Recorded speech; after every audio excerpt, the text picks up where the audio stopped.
Give me one moment. YouTube is telling me that the audio stream is set improperly. This is something that usually just clears itself up. Everything that I've got says that everything should be right, so okay.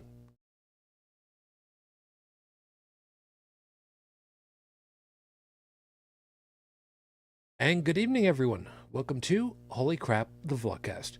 Vlogcast that comes from a skeptical point of view to answer some of the questions of why. This vlogcast started as a combination of spite and stress and effect because I'm tired as all get out. We are not going to run 2 hours tonight. I'm telling you that because I'm not going to let us. We're going to have to move things along. So, of course, as always, we're here to try to figure out the truth of the statement that sometimes the journey is more important than the destination. I'm your main host. I'm known as Shujin. You can find me pretty much everywhere under that name. It's Shujin. Good evening. Good to be back with you. Yeah, I am like really dragged out for no reason other than I've got my kid home from college for Thanksgiving. I don't know, but I'm here. I'm ready to go. Although I'm going to really push us to get done really quickly.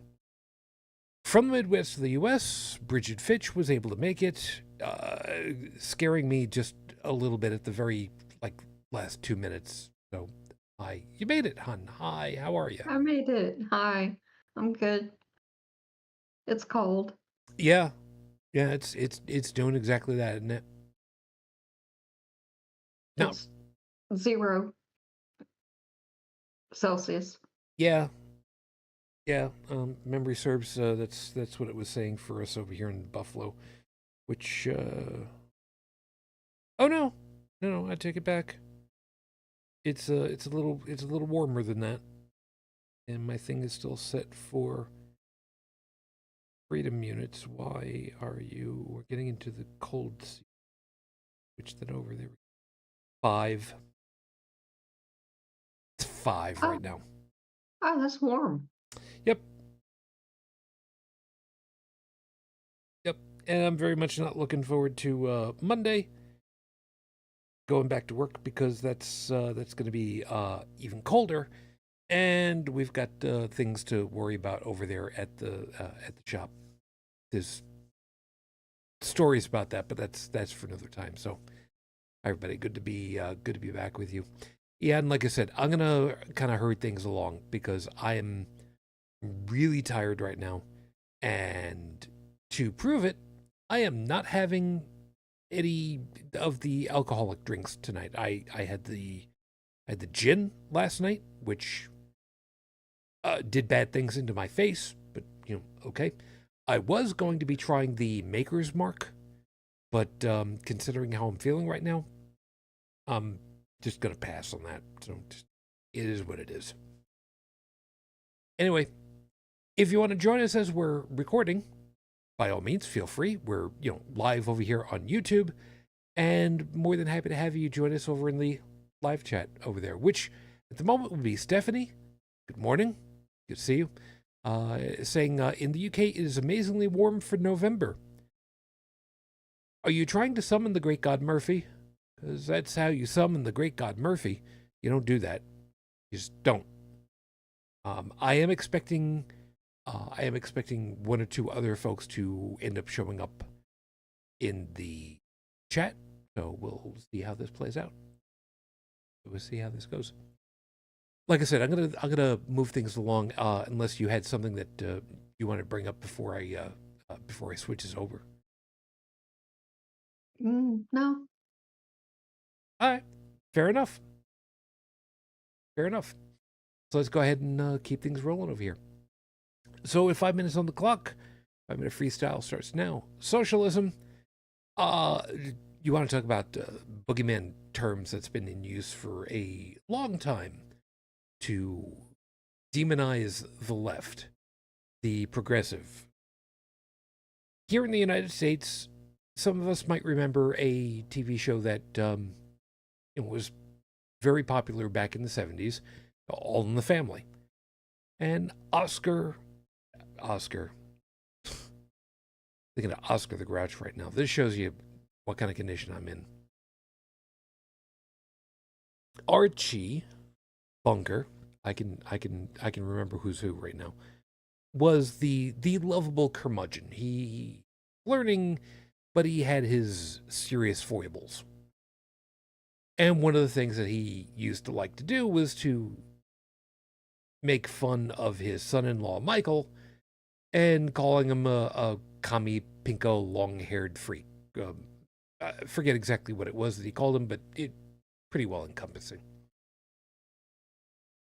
But the idea that the commies are coming was, and in some ways still continues to be, the battle cry for so many of these people who just don't know what the term means. It drives me up a wall to hear how many people are continuing to use that dead meme of things without even having an idea as to what it really means. So for those of you that really just want to go ahead and remind these clueless morons what it is that we're talking about, those who have health insurance, have ever had health insurance in some form or other, there is a form of communism in there where people pay into the greater good, theoretically, to be able to get back from the greater good. Although, as we saw from the news article from Ars Technica, thank you, UnrenownedTech, there are some health insurance groups who have decided that they're going to go ahead and use AI systems to try to cut corners and pinch pennies wherever possible, much to the detriment of people's lives, literally. You want to read that up, you can take a look at that over in the general chat for the HCTV Discord, by the way. Communism is not what these people think it is. It's far and away more complicated. It is a complex system, or group of systems is probably more accurate to say. Part of it is political, part of it is economic, and all of it comes down to the idea that everybody is supposed to put into the pot so that anybody that needs to can take from the pot. There are expressions for it, but that image in my mind is really the most important one. If you pay into something, yes, you would normally want to go ahead and get something back out of it afterwards. And, that's the way it should really work, especially the way that we think of it now. You pay a certain amount in taxes during your lifetime of employment. At the end, you're able to get some money out of it. It's not always quite the amount that you'd like it to be, but it's supposed to be there. Communism, if you want people to kind of understand what that is in practice and has been in practice here in the US, yeah, you could go with health insurance. But you point out that Social Security is really what it is. It is a social net. It is a chance to make sure that those that can put in and those that can't, who need to take out, can. It's a social agreement to help everybody around. And there's nothing wrong with that. And anybody that wants to go ahead and use that expression, use that term as an insult, it's not going to work for me. And I sincerely hope that you know enough to go look up to better understand it yourself so that it won't be an insult to you at all either. Go screw these people. we're gonna keep it moving because, like I said, I am tired, and it's better to keep moving because it's better to keep moving right about now. Oh, by the way, over in the live chat, Fearless made it. Hi, Seeker, you made it. Good evening. Nice to have you guys over there. And before we get to the scopes, Fearless had something that she wrote, and I kind of want your input on this one. If doctors screw up, you can sue them for malpractice. When insurance companies play doctor, can you sue them too? Really hard. Really freaking hard. And a good portion of that is because, well, guess who's got all of the money for all of the lawyers? Yep. I mean, you start right from there, and, well, it's like having you've got a line of pawns, one queen, and, well, that's all you got on the chessboard at that point. So, can you win? Yeah. Is it likely? No. No. And really, that is something that is just so wrong. There needs to be better checks and balances for exactly that kind of thing, man. So, yeah. Yeah. As Stephanie's pointed out, I always describe socialism as, quote, being neighborly. I love it. I love it. Makes perfect sense to me. And DJ Mooncheeks, you made it too. Good evening. So, like I said, let's Seeker. It sounds like I missed something, and I'm gonna just go back behind the couch. Nah, it's so good. So good. You're gonna be fine. Like I said, let's get on over to the horrible scopes because like I said, I gotta move things along over here. So, for those of you that know what your astrological sign is, cool. If you don't, get a D12 with all the little symbols on it, roll that and have a good time of it. And of course, if you want to go ahead and order one of those, I don't think that you can order it, but you can get in touch with the guys over there at Art of the Game Fredonia. Yes, you can find them over there on Facebook and, find them. Say hi. Let them know that Shujin Tribble sent you because, they're nice to us. They let us talk about them. So, good on them. So, hail Fredonia, home of the Blue Devil. Look it up. You'll figure it out. So, after a lot of work, a lot of research, we're finally getting to the theme that was suggested a couple of weeks ago, using other than Atari 2600 games. Well, let it be said we didn't try. So this week, we're looking at the second generation of home game consoles, but we're leaving the Atari 2600 out. Let's see how good you people are on this kind of thing. Aries, described as, quote, the home console nobody remembers, you're getting the machine that beat the Atari to the marketplace. The Fairchild Channel F. It had a price tag of over $800 today and a lackluster game selection, although it had several games hard-coded into the unit, and it was a system that brought TV POW gaming to kids after school with a phone. In New York City, it was Pix, but we don't talk about that.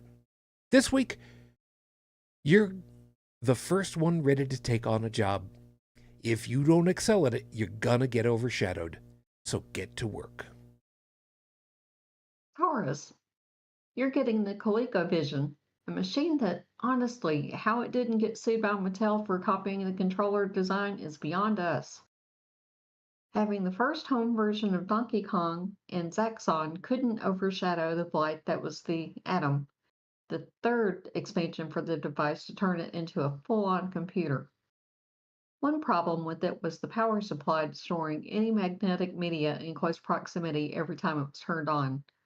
So this week, figure out a way to have your coffee made before you've even stepped foot out of bed. Yeah, that setup was really, really bad.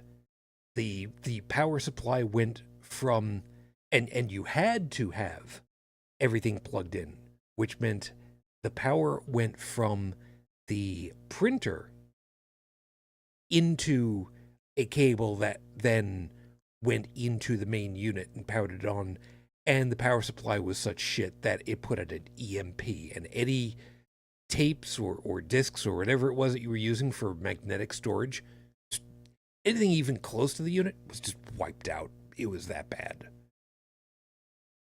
That was bad. Gemini, there's a lot that can be said about your system and its premier game. Welcome to the world of the Magnavox Odyssey 2, aka the Philips VideoPack G7000 in Europe.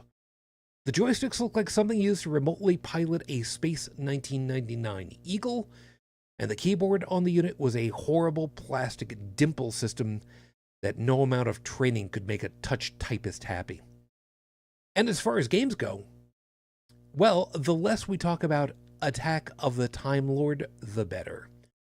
This week, just remember that you're not the bottom of the list in anything. Just like the Odyssey. IGN named the Odyssey 2 the 21st greatest video game console out of its list of 25. So you've got that going for you. Cancer Moonchild. We're pretty sure you've never heard of this console before. The Arcadia 2001 released by Emerson Radio. And before you think, well, this can't be that bad, right? The unrelated Arcadia Corporation, manufacturer of the Atari 2600 Supercharger add-on, was sued by Emerson for trademark infringement. Arcadia Corporation then changed its name to StarPath, proving that Emerson, once upon a time ago, was a figured company brand. This week, we don't know what you want from us. The console was discontinued after 18 months, so how about don't make any long-term plans right now? Yeah, it was made by Emerson. Yeah. Those of us that remember the Emerson brand name, I think it still exists. That's not exactly the highest of quality, but it's good enough. Leo, also from the dregs of the barely known, you've gotten the Bally Astrocade, aka the Bally Arcade, aka the Bally ABA 1000, aka the Bally Professional Arcade. The keen eared might have wondered, wait, is that the same company that made Bally Midway pinball machines? Well, actually, yes. But they did a lot of arcade video games, too, like Space Invaders. And yes, they did make a home game version of it, but ended up calling it Astro Battle for some reason. So this week, if you fail at something, just change your name and try again. Just don't expect any improvements until you change yourself. Virgo. Hate to do this to you, Virgo, but we've been secretly rolling a d20 behind the scenes, and guess what? You got a natural one. So you're not getting a notable console. You're not getting an unrecognizable console. You're getting saddled with one of the worst games and its resulting aftermath, the Atari 2600 game E.T. the Extraterrestrial. Some of you knew this was coming, didn't you? Back in the day, there were rumors that a secret shipment of these cursed games were buried and concreted over in hopes that they'd never see the light of day again. And on April 26, 2014, remnants of ET games were found, confirming this story. So, just like the game back in the day, we blame you, Virgo, for all that crap that's happened to the world since 2014. Thanks a lot. Don't roll a 1 again. For the record, I really was rolling d20s the entire time I was filling out this thing in the hopes that nobody would get a 1. So, yes, I wasn't just picking on Virgo, it really was just the roll of the dice. Libra, there are only a handful of game consoles that came complete with their own 9-inch CRT display. So, you're a unique winner this week with the Vectrix. Originally produced by General Consumer Electronics and later licensed to Milton Bradley, it used vector graphics to draw lines on a CRT display, not unlike many arcade games like Asteroids, which was included in the base system under the name Mindstorm. And as a surprise to everyone, one of the special accessories for it was a light pen to draw on the screen. They wanted to make a color version, but plans were shelved because a better unit came along to claim that niche of the market. You might know the product. It was called the Game Boy. So this week, someone younger, smaller, and more power efficient is looking to take your job from you. Don't let them. Scorpio. We finally get to the big daddy competitor to Atari, the Mattel Intellivision. I had one of those. It had its flaws, sure, but in so many ways it was a superior system to the rest of the pack.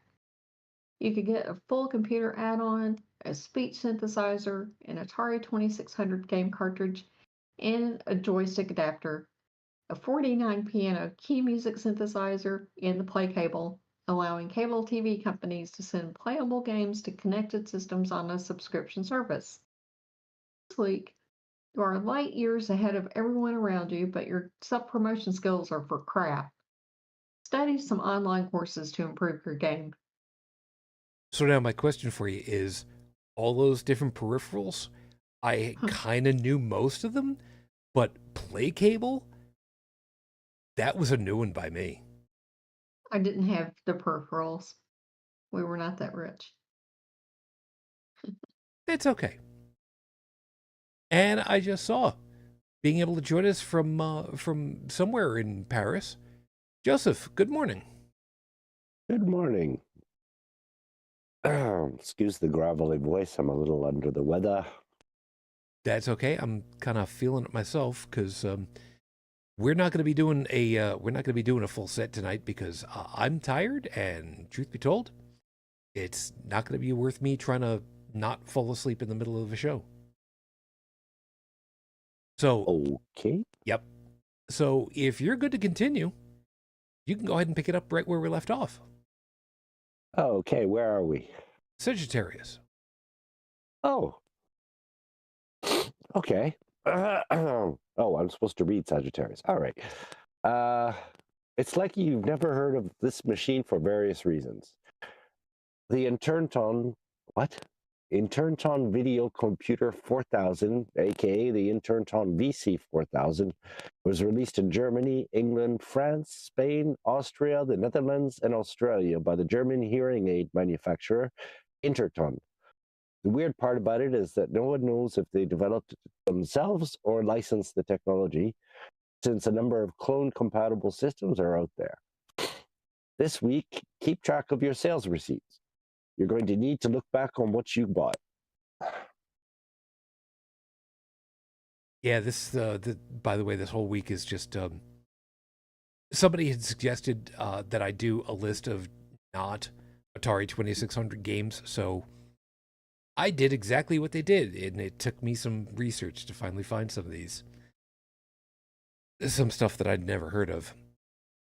For instance, Capricorn, we promised not to talk about the Atari 2600 system for this list, so with a huge nod to the nice subreddit group r/technically correct, you've been, and using the term very loosely here, gifted the Atari 5200. Yes, a game console that was hardly more than the 2600 on the inside, but with an incompatible cartridge connection port and vastly inferior joysticks. It was supposed to bring sales back from the losses of the console market crash, but it was just a poor stepping stone to the soon-to-be-released Atari 7800. This week, don't try to bamboozle people with half-step promises. Just commit to the bit and surprise everyone with how good you can really be. Aquarius. We want you to enjoy this product because it might be possible to bring it back in a fun way. Yours is the RCA Studio 2, a very simple product that was obsolete pretty much as soon as it was sold. It plugged into your TV, made some sounds, produced black and white images, and instead of any controllers per se, it used a 10-button keypad for 2 players directly on the unit. Here's the thing. Imagine this product being changed from being barely a game machine into a specialized two-handed controller. Who needs a mouse and a keyboard when you could have just a keyboard controller in your lap? But with RGB and tilt controls and vibrations. So this week, if you do prototype this product, don't play test it in public with the buttplug.io system enabled. That's a real thing. I was better off not knowing that. Okay, where are we? You get the last one? Oh, do I? Okay. Pisces. We know the only reason why you're getting this machine is because of the name. Produced by VTech, it had many aliases. It was known as the EduCap 2002, as well as the Dick Smith Wizard, the FunVision computer video game system, the Hanimex Ramses, and the VZ 2000. All of those names were official and sold in various markets.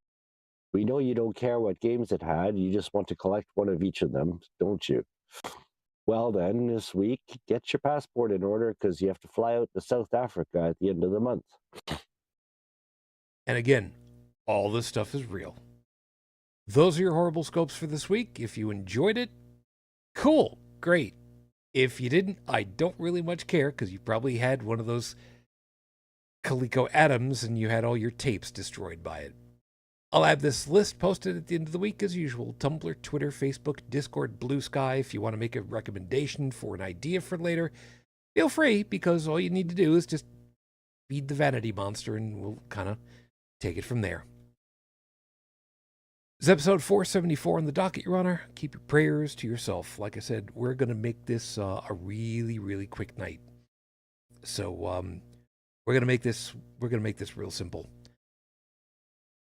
Every tragedy somewhere along the way, there is just a group of typically Christians who will just keep using the expression in some form or other, thoughts and prayers.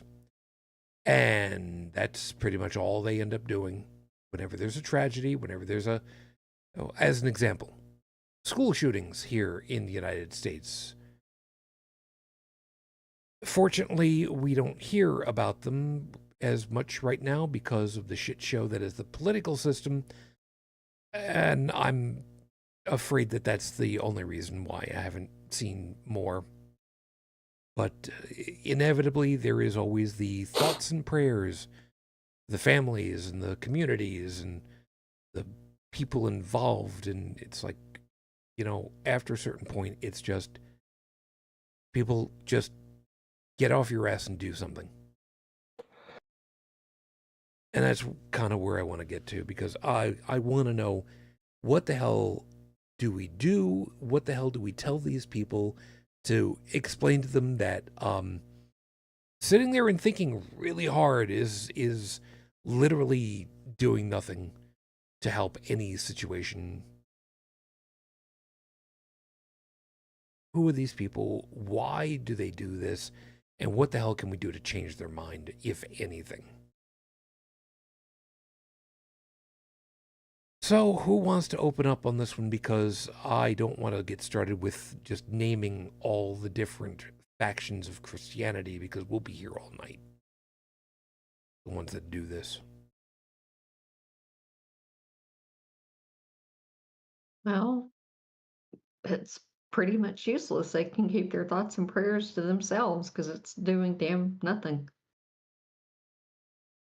And I guess it's just a way to make them feel like they're doing something when they're not doing anything at all. Gotta love the keyboard warriors, right?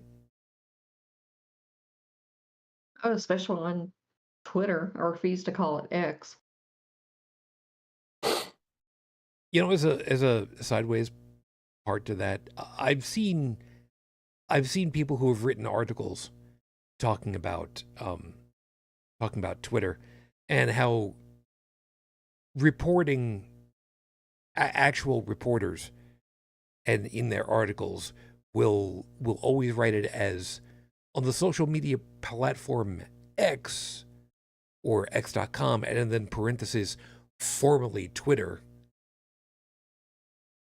It's like we can't get away from it. The brand is already there. Don't screw with it.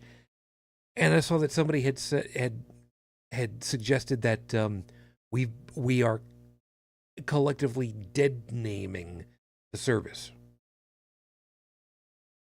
And you know what? I agree and I don't at the same time, because are we quote unquote dead naming it? Kinda. Yeah. But then again, that's the brand and that's the naming convention they used. You don't post, you tweet. You don't repost, retweet. So I don't know what to tell you guys. You screwed up. I want to say guys, but we all know it's just one guy, and the sooner he succumbs to the pancreatic cancer that he doesn't know anything about, the better. Yeah, that's evil of me, and I don't care. Whatever. Joseph, the whole thoughts and prayers thing that comes up over here, I'm assuming that in Europe, in France, in what you've seen, it's far and away more hands-on, shall we say, to try to change how good things are or bad things are and make adjustments by the people, yeah? Well, yeah. That's I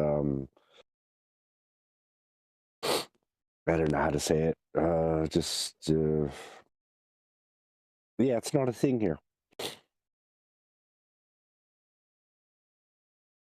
You know, every time you say, every time we mention something that's ludicrous over here, and I ask you about it on your side of the pond, and you're like, yeah, it's not even a thing.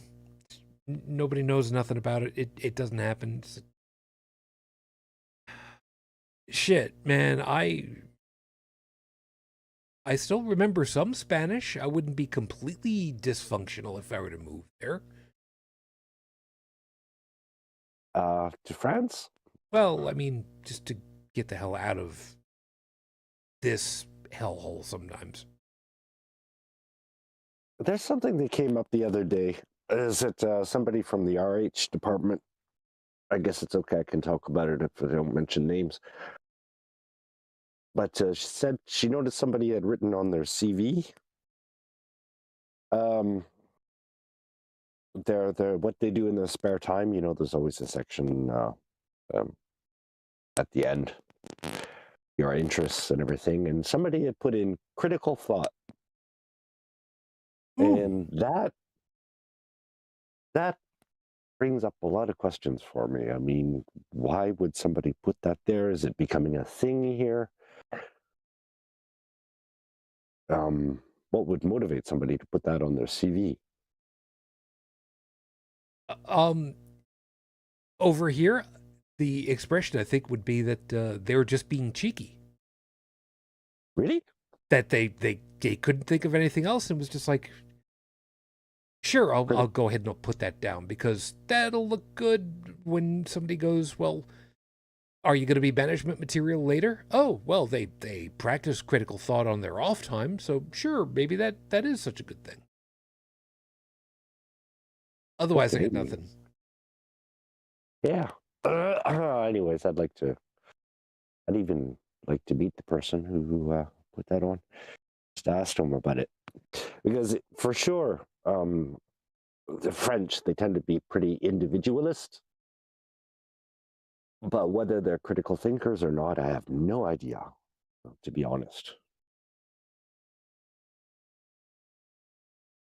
From all of what you said before, I think it's real likely that by comparison to at least a third of my country, Yeah, I would say there's a much higher percentage that they would be decent critical thinkers, but it's not exactly a glowing report coming from my side of the water. So Yeah, well, I'm working in a scientific establishment, and I can assure you that not all of them are critical thinkers. it's true. That's true. Um, Stephanie's pointing out France is famous for the marches and riots if pushed too far. This has been going on for a couple of centuries. Well, uh, yeah. Then again, if memory serves, wasn't it the French that gave us the middle finger as a sign of protest? Was it the French against the Brits or the Brits against the French? I forget who it was that did it, but it was the Bowman who, according to, oh great, here it comes. I know full well Stephanie's going to go ahead and correct me on this one really quickly if I'm wrong. That in the time when the longbow was the way to go, fingers were removed, specifically middle fingers, for the overall power. And well, if you still had it, you could signal to the opposing side by flicking it off in front of them, showing them that yeah, it didn't get me yet. Still ready to go ahead and knock an arrow in your cranium. I love thinking about this once in a while. This could be one of those nights. Legend has it that the French would cut the English bowman's middle finger off if they caught them, just to keep them from, doing further damage. Chrissy, Agincourt. Anyways, yeah, and so the middle finger is kind of like, come and if you want it, come and get it. Yep. And yeah, Stephanie's pointing it out over here. The French cut off the first and second fingers, captured bowmen, so they couldn't fire a bow anymore. Yeah, that's something. That's something.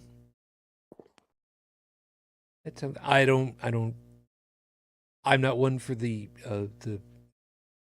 grotesque, but I mean, it is a viable method to keep down the possibility of people shooting arrows at you again. So I get that.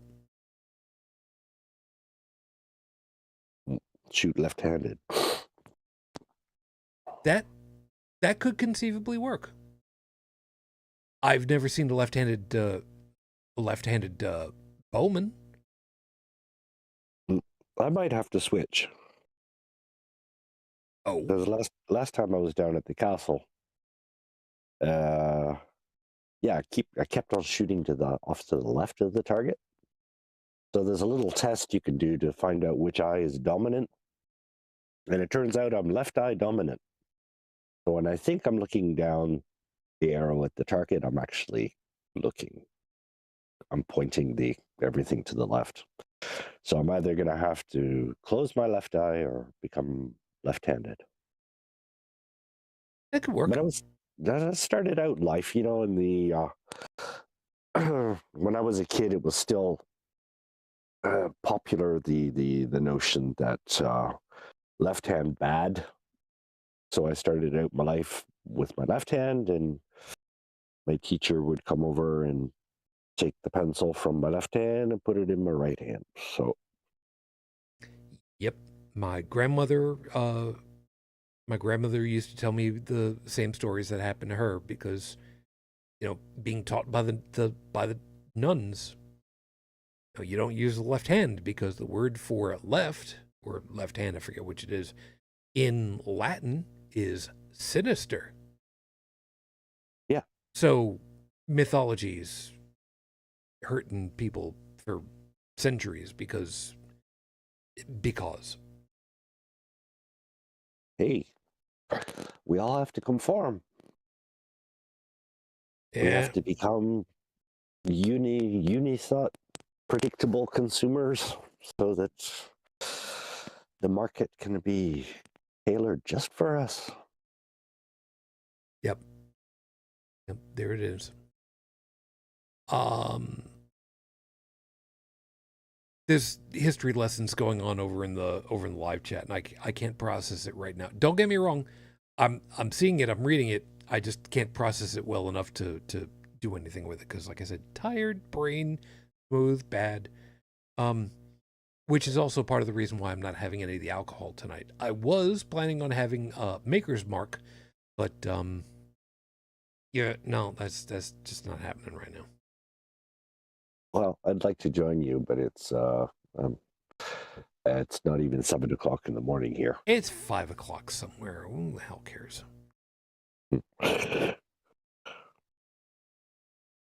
So, yeah, over here in the U.S., I mean, we've talked about it ad nauseum that there is almost one mass shooting, by definition, mass shooting, almost per day. It hurts. It sucks, and yet there is so little that's actually done about it. We still end up with this whole memeified version of thoughts and prayers. It's not time to do anything about something. We shouldn't be turning a tragedy into a political event. Meanwhile, nothing ends up getting happened. And it's just day after day after day. So, what is it that we can do to get the point across? What is it that we can appeal to some of these people to try to get them to realize that literally sitting down and doing nothing really hard is not nearly as important as, I don't know, getting out and voting, contacting legislatures, teaching. You know, I personally, I would very much like to be able to have it far and away less socially frowned on for just talking to somebody, striking up a conversation, and, you know, hey, I hope you're not going to be doing blah. Because if you want to help out, there's a place where you can do that. That's a good idea. I mean, at a grassroots level, reestablish a sense of community. Maybe organize meetings, neighborhood meetings, where there's no leader or anything. There's no political structure. It's just people getting together to talk things over. And I think through that, you know, as long as that platform is there, I think people will participate.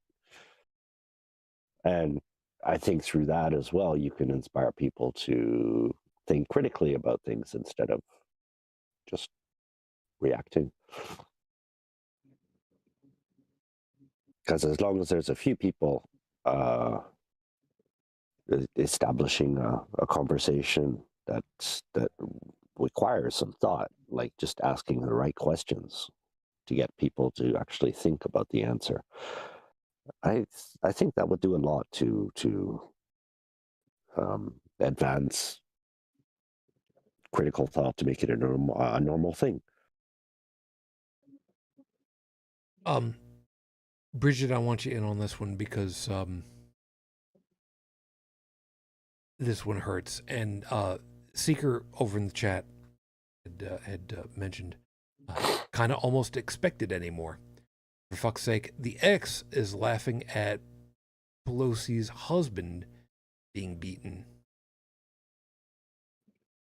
You know a little bit more about the news report when it had happened, what had happened to him, some of the, dare I use the expression, perverted disinformation that came out of it all. Is there anything you've got that you can kind of shed a little bit of light on what happened and how this is played out with people that just don't know shit. Are you talking about the stories that were going around that it was some kind of his gay lover spat kind of a thing? And so the guy hit him in the head with a hammer for whatever reason. I don't know what that reason would be. That's the one.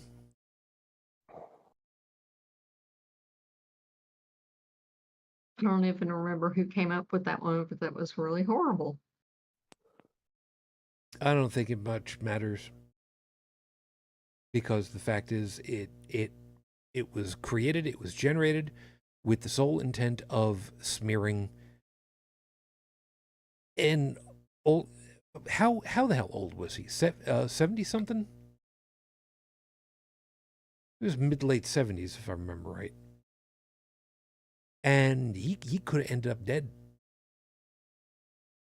Could have ended up dead by somebody that attacked him because they believed a conspiracy theory lie, because they were just angry people.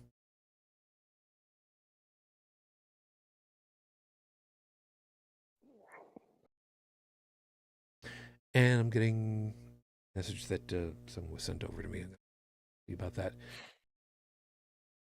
But yeah, the idea that the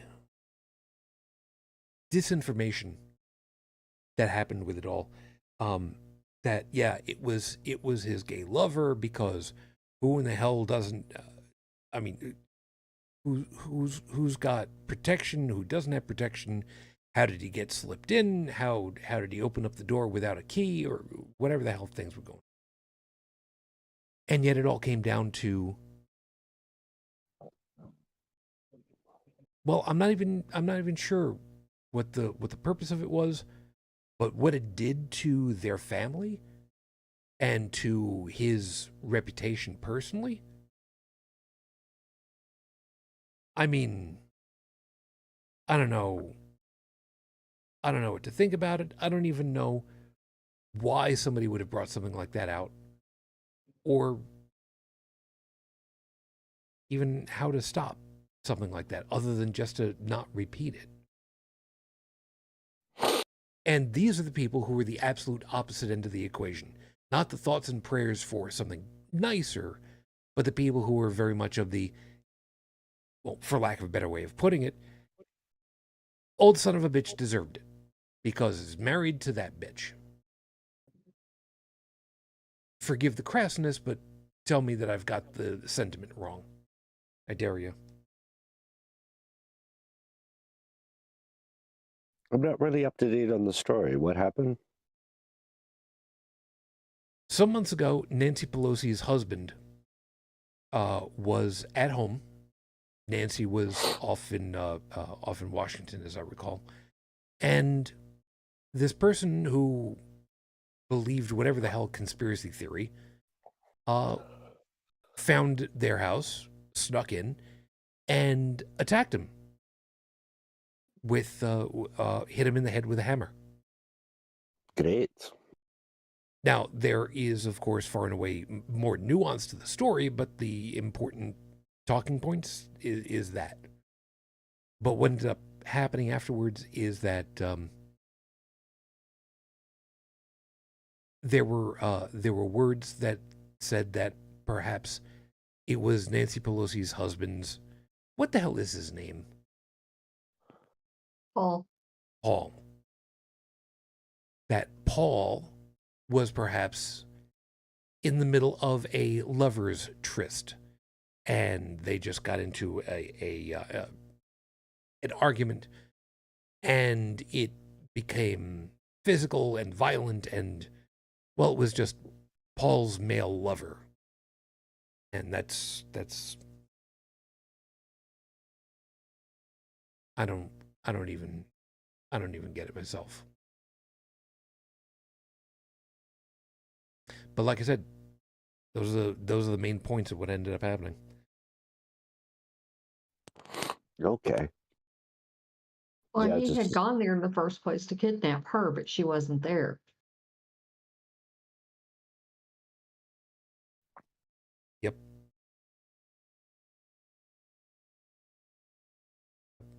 And I got a message from got a message. I'm not going to go through the entirety of it, but I did read as much as I could really quickly to try and digest it. And like I said before, I'm tired. Brain is really not working well. But the beginning of it, I got the important part of it. That yes, thoughts and prayers, especially where it comes to shootings here in the United States, it is worse than doing nothing.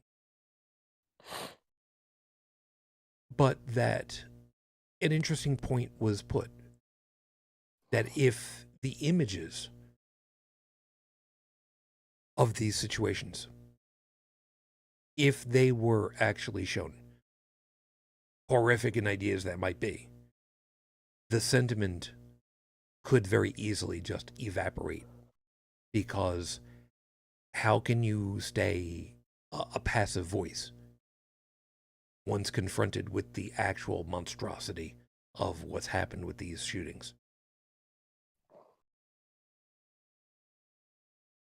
It would be an incredibly, I'm gonna say, wrong thing to do, and I'm putting that in scare quotes for a second, because I don't know if there should be the responsibility to show those images, especially considering that it would be incredibly traumatic to the families. But the idea of swinging public feeling towards these situations, I think there could be an argument to be made for doing that, because it would actually help in the long run. I don't know. I'm interested to hear what you guys have got to think on that one, especially then.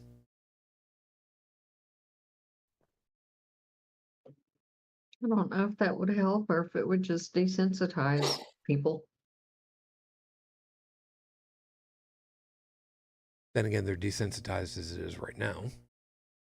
That's true.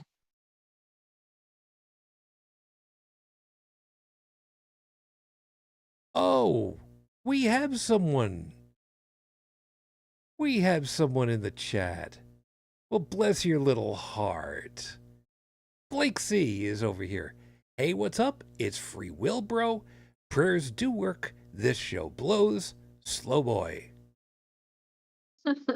Hey, Blake. I hope everybody goes ahead and checks out your account, because, my good sir, you're nothing but a tool. And a tool for, well, definitely not a good tool. You are the gator wrench of the chat tonight. Way to go. Way to go. No, we have a troll. Yeah. Yeah. It's okay. It's the first time in a long time, so, I'm going to leave it there so that people can actually go hunt down the account later and do whatever it is that they're going to do. So, have at that. I'm not worried about it. Yeah. Yeah, the idea of desensitizing, or should I say desensitizing people to these horrors. Well, they have to be sensitized first. I really get the impression that non-critical thinkers have no sense of other. They observe and react, but yeah, when it comes to like thoughts and prayers is not only lazy, it's also a disassociation. It's like a removal. They're exempting themselves from any involvement or responsibility as well. And I would tend to agree with you, but there's also um, a connection that would happen with people being able to actually observe these victims. I don't know of a better word that I could use that would get the point across without being crass. And I put it to you the idea that when you're reading a news story in whatever format it's coming through from, it's just words on a page at this point. Yeah, sometimes it's a really crappy story, but it's still just words in your own face versus looking and actually seeing the victims. And I think for me, that would actually help put together a little bit of that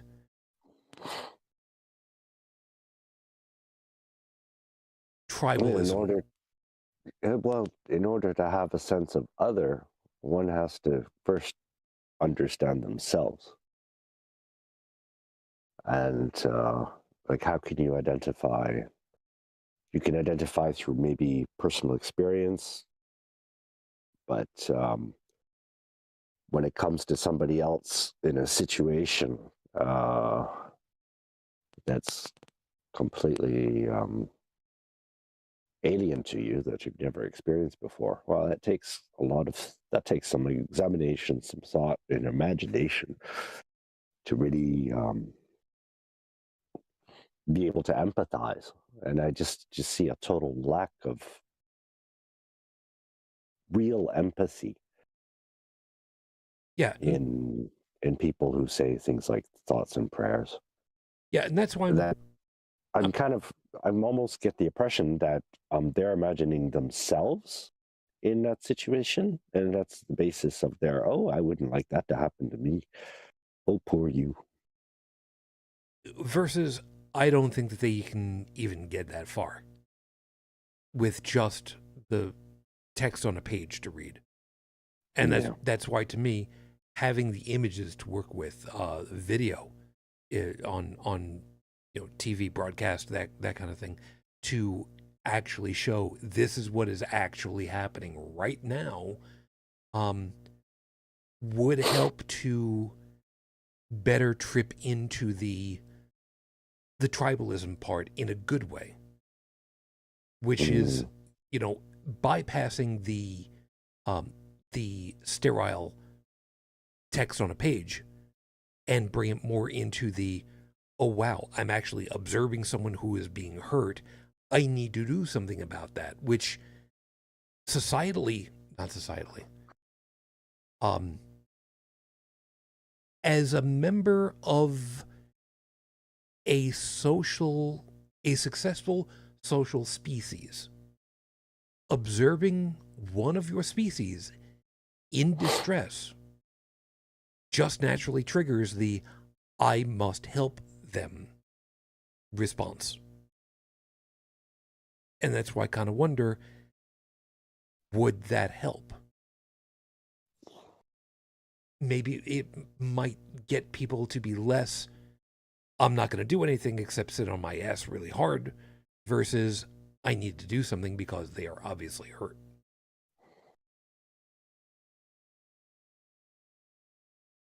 Yeah, I don't.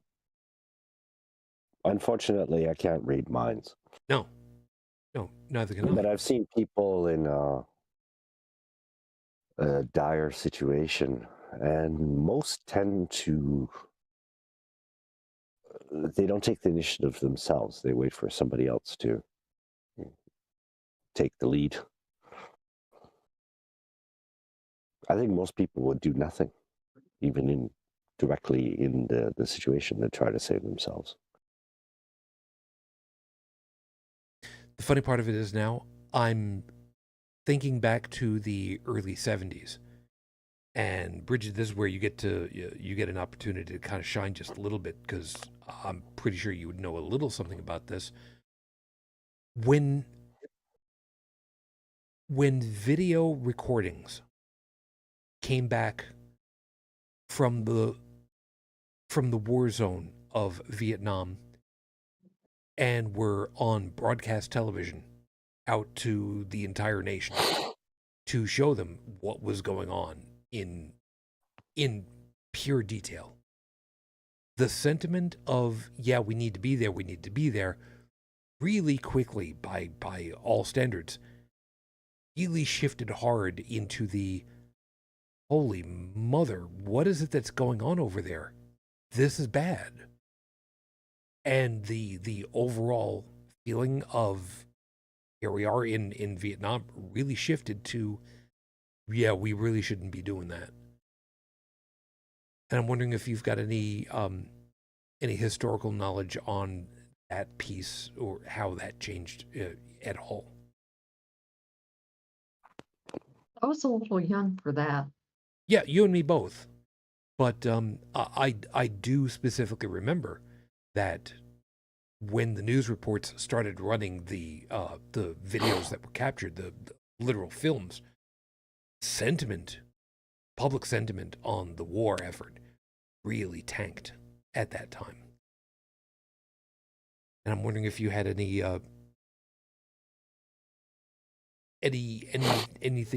on that you had heard about, or that you know about, or anything whatsoever to kind of go along with that. That was not on my radar at the time. I mean, I was just a little kid. So it wasn't I something, really can't say. and it wasn't something that you had specifically, you remember being taught about at the time, or some years later. No, I mean, the only thing that I knew about it was that I was the reason why my dad didn't go. Had it not been for me, he would have gone. Oof. Okay.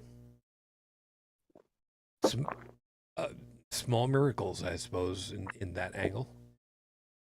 Yeah. Oh, damn.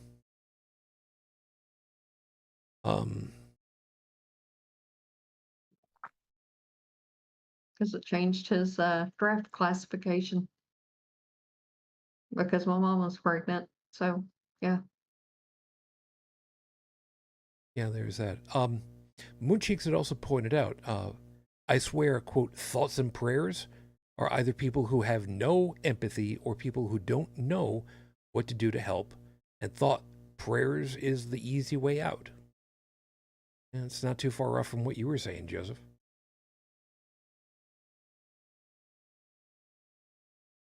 Yep. The economy only cares about the living. And if bad shit happens to people, well, they're not around anymore to, as an example.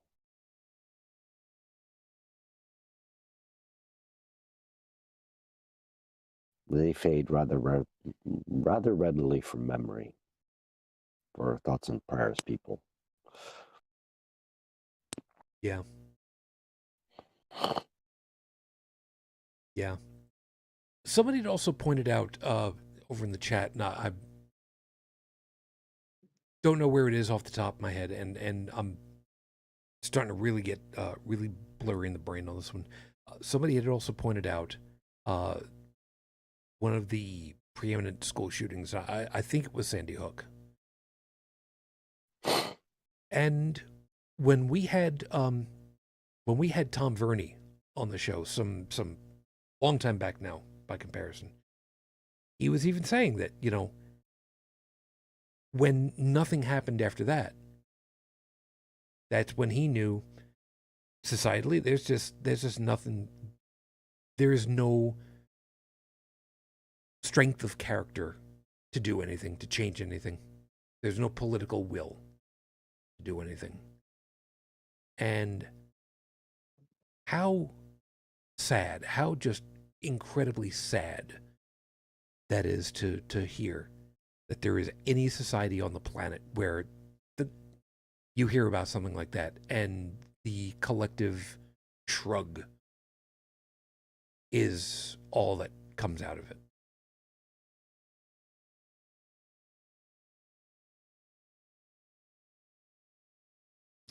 And that just kills me. I almost think that it's something, that bad thing they're being asked to empathize on, it has to happen directly to them before they really understand it. And funny enough, we've had many situations here in the U.S. where that's exactly what ended up happening. Let's see, what was a good one? Actually, there are two that I can think of off the top of my head. One of them was stem cell research. Some of you might remember that once upon a time ago, the Reagans were very much against stem cell research because of how stem cells were acquired, if memory serves. And then, oh, oopsie, look what happened. Old Ronnie started to come down with Alzheimer's. And they changed their tune really quickly as soon as it ended up happening there. The other one... It's also Don Chaney's daughter. Go ahead, finish that one up, because that was the next one I was going to. Oh, really? Okay, yeah. Oh, wait, wow. Was it Cheney's or was it... Yeah, it was Dick Cheney's daughter, yeah. Okay. And yeah, so, yeah, finish that one. I don't know. Well, let's put it this way. She's happily married to her wife. And, yeah, well, the Chinese were fervently anti-homosexual. But they changed their tune when her daughter came out, or their daughter came out. Yep. That's the thing that happened. Now, it doesn't always happen. It doesn't always. No. We know full well that at the time, Mr. Phelps, who once upon a time ago used to be both alive and the head of the Westboro Baptist Church, when his son Nate turned 18, the night he turned 18, he left home. He snuck out. He pushed the car in neutral to get it out of the driveway so that nobody would hear the engine, and then turned on the engine while he was, just finally at the end of the property, and left home. Never changed back. And Mr. Phelps, his dad, didn't have anything to do about it. Didn't have a change of heart until all of a sudden he's on his deathbed, or damn close to it, and only then did he finally have a come to God moment and start denouncing some of the stuff that he did. Just a little bit too late. Was his son gay? Why did he leave home? Nate's not gay, no. But why did he leave home? Just because he didn't agree with Dad? He was abused. Yeah, okay. He was abused. He was an atheist. And when you got those two things, and your dad is the head of the Westboro Baptist Church, the ones that are the ones holding up signs of gay slurs, etc., etc. I mean, the only way that he could get out was to wait for the night of his 18th birthday and leave as soon as it was like 12:01 a.m. He snuck himself out. No. I moved out when I was quite young. Well, he would not have been allowed to leave. Yeah, he would have been turned back because he was still a minor.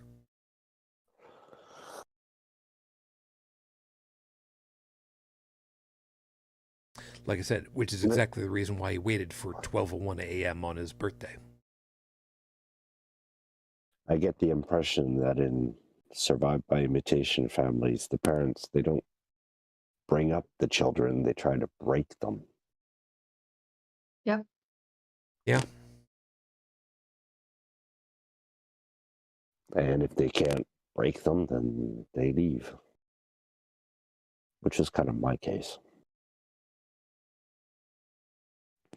Yeah. And once upon a time ago, it used to be much more a break the kids early, as opposed to how it's the way that I think that it's turned much more recently, which is don't try to break them, just kind of guide them on a much longer, gentler slope to bring them properly into the fold, and in a way that they just won't ever question it, and they'll just be part of it forever, and thank you God. Because you break someone, well, you got the opportunity of just all kinds of chaos that way. But if you guide them long term, nice and gentle, you can put them right where you want them to be, and they got nothing to snap back against. I get it's funny, we're talking about encouraging critical thought in kids. How about keeping the fucking adults from discouraging it? Would that even be possible?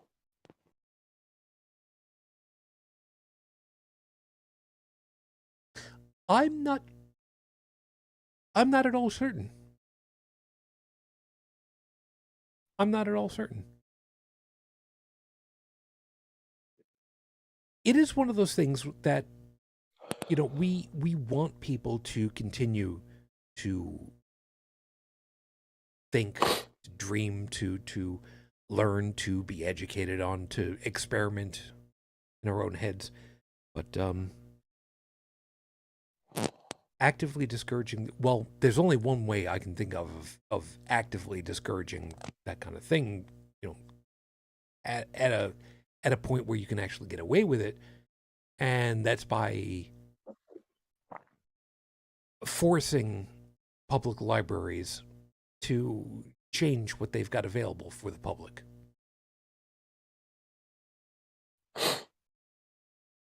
And that's something that's being tried now and succeeding in a lot of places, but also failing in a lot of places. So, good there. To that end, by the way, let me find this picture. I'm not going to be able to share this picture, but I saw this come through on social media. It's a picture of LeVar Burton at the National Book Awards, and he is quoted as having said, now I have not looked up any kind of video to see if this is real, but according to the quote that he's got over here from Publishers Weekly, quote, "Before we get going, are there any moms for liberty in this house? No? Good. Then hands will not need to be thrown tonight." Oof. And this is LeVar Burton, who just... LeVar Burton, when it came to reading, he was the host of Reading Rainbow for like forever. And wonderful person, genteel personality. And even he's the one who's saying, look, if there are any of you people out there tonight, we're going to throw hands before the night's over. And you're not admitting to being here, or you're not here, good. Then we don't have a problem now, do we? Although the idea of watching Geordie LaForge kick the ever-loving shit out of somebody that richly deserves it is a really nice idea to me. But, we do not advocate violence on the show, although we may enjoy watching somebody else perform it once in a while. Specifically on, like, find out which Nazi has a glass jaw day. That's a fun event. Try that sometime. Find a Nazi and punch him across the jaw. Find out if he's got a glass jaw. Just not advocating. I'm saying that's what happens. So, just keep that in mind. I've got one bit of news. Who is that? Who's the Republican House Whip now? Forget his name. Oh God. You mean the Speaker of the House? I guess the Speaker, yeah. Like Johnson. Oh, what? Sorry? Mike Johnson. Mike Johnson. Okay. I'm not sure if it was him, but there was somebody recently here in Paris at a pro-Trump rally. Well, not really pro-Trump rally. It was more like a freedom rally. It's there was funny. an event here in Paris about that. It's funny. Even with your Parisian accent, when you said freedom rally, I could hear the air quotes in your voice as you said that. That was really good. That was well done. I'm impressed. Maybe I'm getting good at that. I usually say quote unquote, so maybe I don't have to anymore. It came through very nicely. That was good. I'm beginning advanced irony. But anyways, yeah, but there's the right-wing politicians here. There's anti-immigration. I think his name is Zemmour. Is the politician here, if you could do a Google for him. And yeah, so they had a bit of a right-wing groupthink rally last week that kind of made a bit of noise. Anybody out there with literal Nazi paraphernalia on them?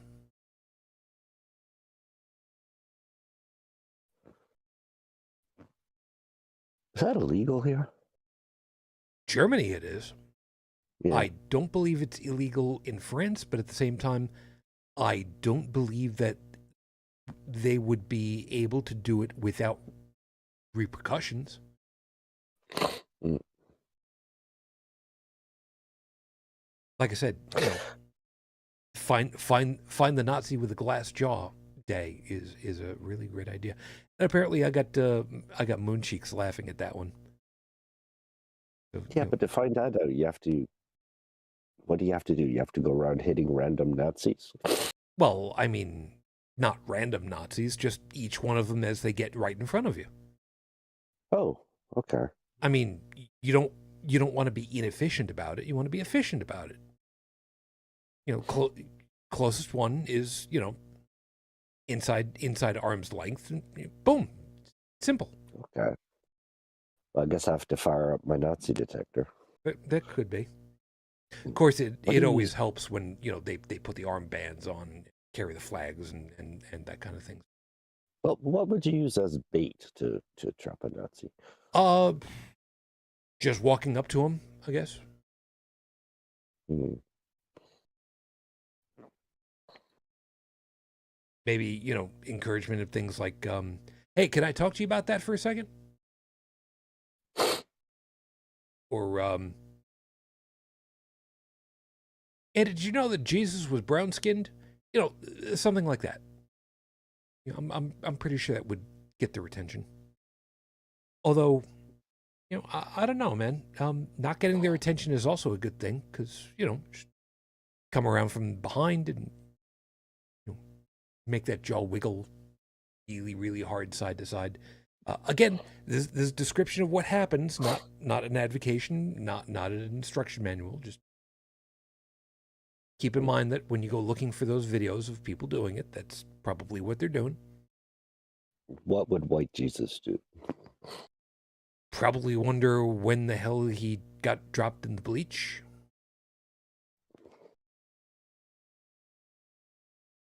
I don't think they had bleach. Yeah, I don't think so. Yeah, whatever. What did Michael Jackson use? He had an actual medical condition that did that to his skin. Actually, he had two. One of them was, I think the French term for it is enflammé, but the other one was an actual skin pigmentation condition. I've forgotten what it was called. And that would be outside of Brigid's realm of expertise, so I go and ask. So smart that way. What, vitiligo? Or, maybe I could ask and maybe she's actually got some information about it.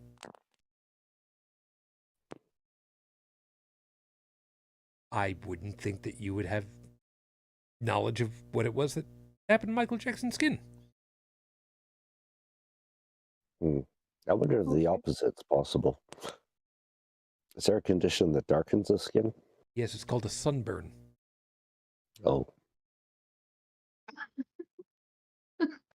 I mean, you ask a stupid question, you get an obvious answer. I mean,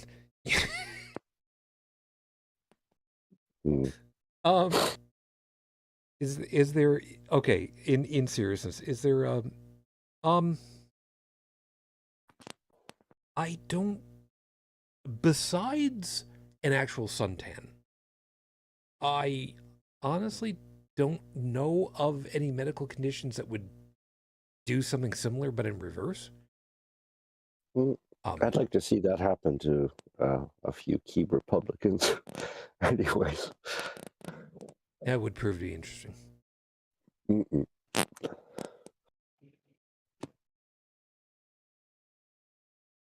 And Mooncheeks is having a little fun at my expense. Yes. Yes, pretty much it. I'm not going to be able to make it any much further. And I feel a pending emergency. Yeah, I think I think my brain has just gotten about as far as I can take it. Joseph, just to make it on the easy side to speed it along for you. You got any last to go along with the actual, or do you just want to call it a night now? Yeah, I'm okay. I really think I'm coming down with a fever. I'm sorry to hear that. Yeah, it's been raining for like 2 weeks here. Oh, that'll do it. Yeah. Well, good luck on that. Brigid, do you have any last? I'm guessing probably not, but may I ask? Nope. I'm good. Nice and simple. All right, then I'll make this really really quick and really simple. Thoughts and prayers are all well and good when you're sitting down ready to have dinner. You want to do that as a shared experience? Cool. But when it comes to children being turned into less than hamburger meat, I'm sorry. That's just not going to cut it. Do something. And if there's somebody that you find out is just not doing anything other than just doing the whole, well, I'll just think really hard for him, make the suggestion. Make the suggestion that, you know what, maybe picking up a phone, writing an email, contributing to somebody's campaign is far and away more worth it. You notice I'm not saying which campaigns, because that's not our place to try and figure out. But when all is said and done, like I said, we are a social species, one of many. When somebody is hurt, collectively, as a society, we want to help them. Please, just help someone. And I'm going to go ahead and call this a night. I know it's a little bit early, but you know what? I'm tired. I've been running on fumes for an hour before we even got things started over here. So that's good enough for me for right now. As always, thank you for being with us. We hope that you found something worthwhile in all of our perspectives and you got something to think about for the week ahead. Over there on the chat, Mooncheeks, Seeker, you made it to the. I know it's a shortened show, but you made it to the end, so good on you there. Stephanie, take care of yourself. Stay comfortable, I hope. Fearless, also you too. You be careful. And let me scroll back a little bit. Where was this troll? Blake C. There he was over there. Blake C. Blake, know that you're listening. Know that you're watching. From all of us over here, a collective big ol' thank you for adding to our viewership numbers. You did yourself good. What, we have 6 now? We had at least one more than we otherwise could have, but you know what? You helped our numbers, so thanks. Well done.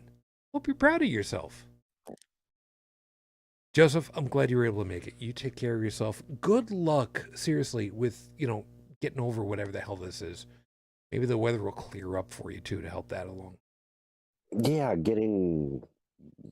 just want this fucking move to be finished. That's fair. Good luck with it all, and stay safe. Don't hurt yourself.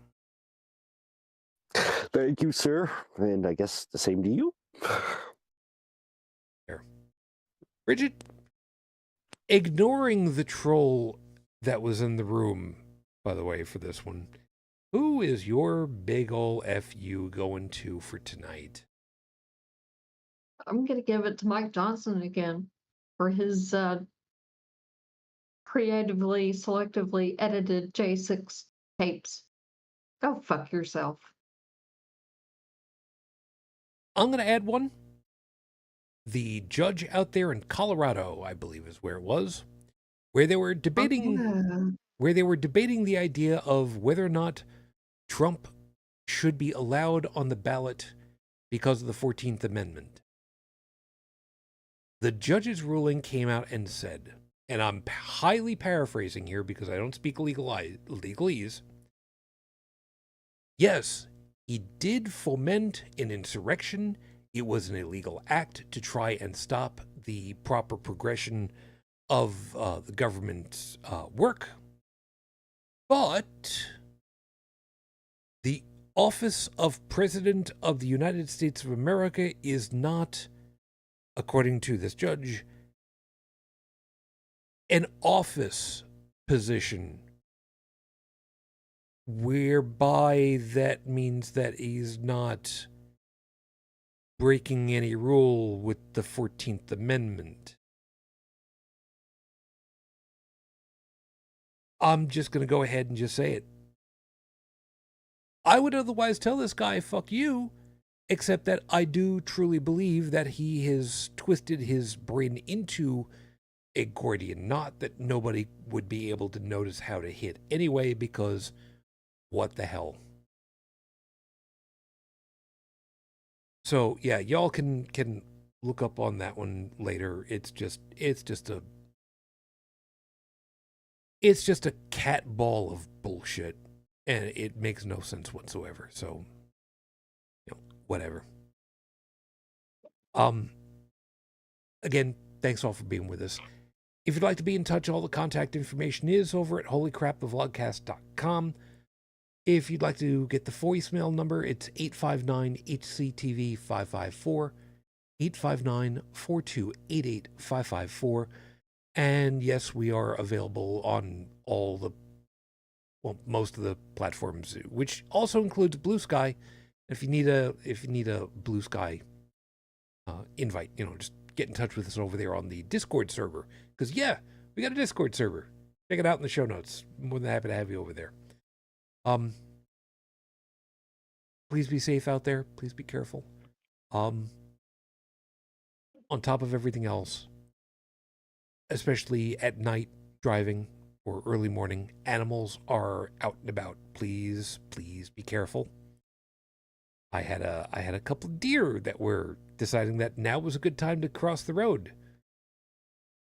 Glad I was able to notice them ahead of time and slow down in time to stop and not try to drive through them, because that would be wrong. Is what it is. On item last, do need to make very specific mention that next week, Thursday, as a recording of the show, is American Thanksgiving, which also then means that immediately following that is Black Friday. Folks, all of the retail workers out there are going to be under a lot of pressure. Not just from the customers, but from management to make sure that they do everything, that they hit all their numbers, that they put away all their money, that they're doing everything that they're supposed to do, and give it all with a smile. Please be mindful of these people. They're trying damn hard. Just be nice. Just be careful. So with that, we call it a night. Thank you again very much for being with us. Looking forward to seeing you again next week, because hopefully by then I'll caught up with some sleep by then. So till that next time, as always, I wish you the peace I no longer have, wish you the strength that I've learned, wish you well. My lady, I really wish you could be here for Thanksgiving again, because damn, I miss you. Well, not today, Fujin. I love you. I miss you. Dream of me. So until the next time we're together, everyone, as always, I wish you good night.